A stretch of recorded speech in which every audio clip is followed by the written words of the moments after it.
The third sutta. On one occasion, the Blessed One was dwelling at Savatthi in Jeta's Grove, Anathapindika's park. Then a certain monk approached the Blessed One, paid homage to him, sat down to one side and said to him, Venerable Sir, it would be good if the Blessed One would teach me the Dhamma in brief, so that having heard the Dhamma from the Blessed One, I might dwell alone, withdrawn, diligent, ardent and resolute. You see, the Buddha encouraged his monks to stay 5 years when they are new. After they have just taken the higher ordination, they're supposed to stay 5 years with a teacher and learn especially the suttas and the Vinaya from that teacher. And after 5 years, they are supposed to go off and practice. And the Buddha encouraged them to stay alone, to go off to a secluded place and stay alone. So this monk wanted to go off and stay alone. So he asked the Buddha to give him some instruction. Then the Buddha said, it is in just such a way that some foolish persons here make requests of me, but when the Dhamma has been spoken to them, they think only of following me around. And then he said, let the Blessed One teach me the Dhamma in brief.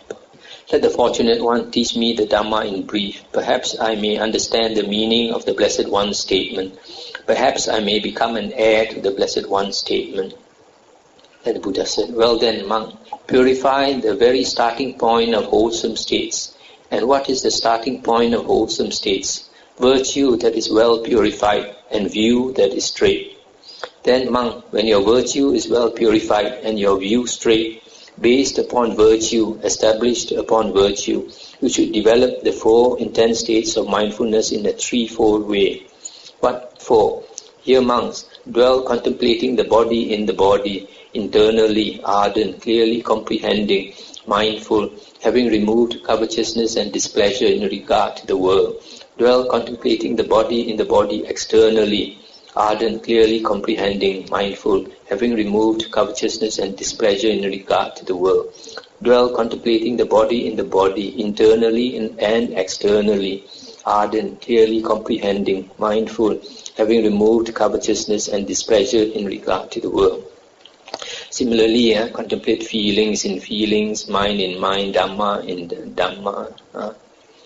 So, firstly here, what is important is what is the starting point of wholesome states? The Buddha said, virtue that is well purified and view that is straight. Then, monk, when your virtue is well purified and your view straight, based upon virtue, you should develop the 4 intense states of mindfulness in a threefold way. So here the Buddha is saying, before you practice Satipatthana, first you make sure your foundation is there. And what is that foundation? Sila and right view. If you don't have Sila and right view, you cannot succeed.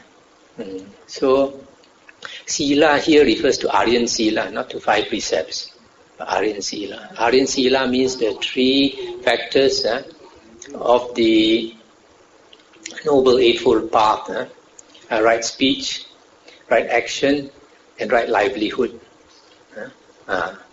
This right speech and right action will mean 7 precepts.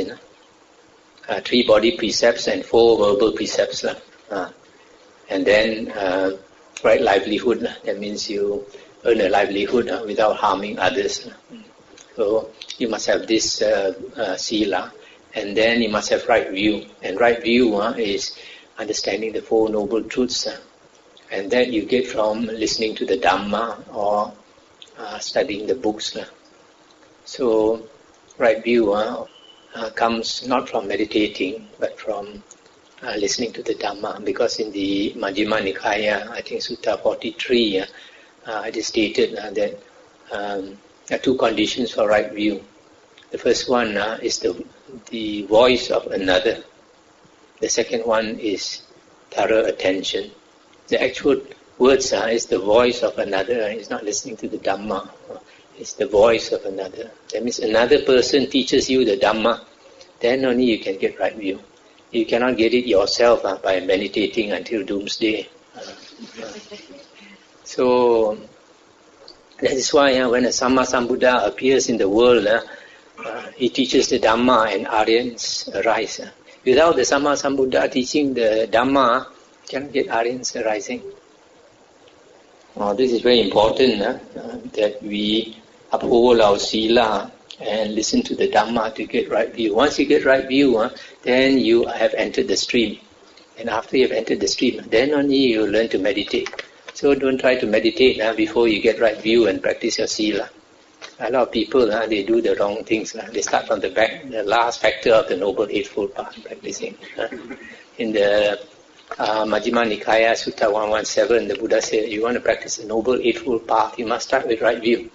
Right view will bring you to the second factor, right thoughts, and that will bring you to the third factor, right speech, etc.